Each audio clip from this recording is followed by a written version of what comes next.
Goeiedag en baie welkom by Woordspieël.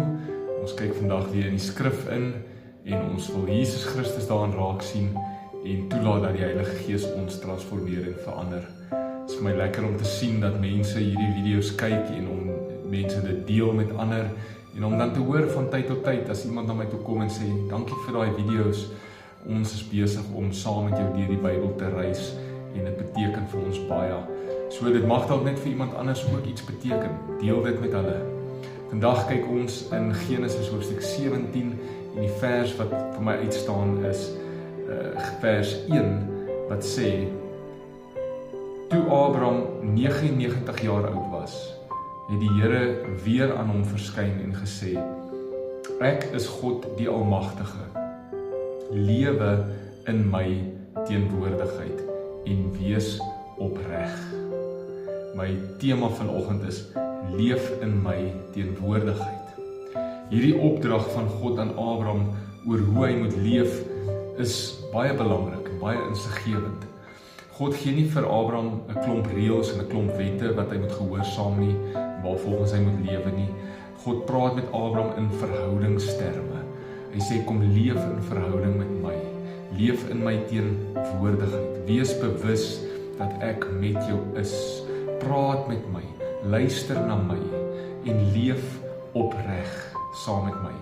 Wees gehoorsaam aan my wanneer ek vir jou iets sê. Dit is al. Dit klink so eenvoudig, maar dit is eintlik lewensveranderend. Reëls kan jy nog buig en jy kan nog om dit kom. Maar om in 'n God se teenwoordigheid te leef in opregtheid, in 'n verhouding, jy doen dit of jy doen dit nie. Net hierna sê God vir Abraham dat as teken van hierdie verhouding, van hierdie verbond waarin Abraham leef, moet hy homself en al die manlike lede van sy huishouding gaan besny. Nou, dit is iets waarmee ek dalk sou stry. Here, hoekom nou? Hoekom dit? Wat is die doel? Maar Abraham is gehoorsaam. Hy leef in God se teenwoordigheid, hy leef in verhouding, hy hoor wat God sê en hy is gehoorsaam. Hoe lyk dit vandag vir my? Hoe lyk dit vir jou?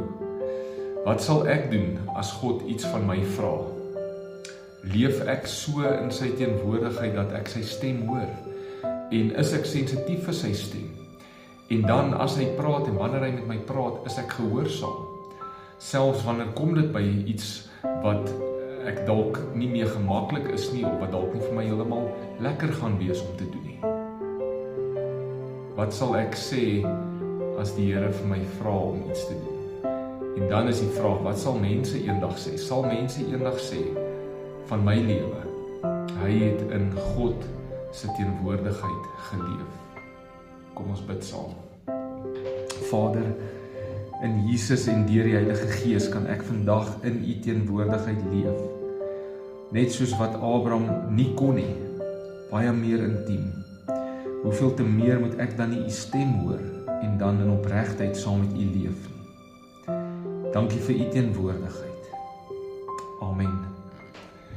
Kom ons doen dit vandag, kom ons leef so.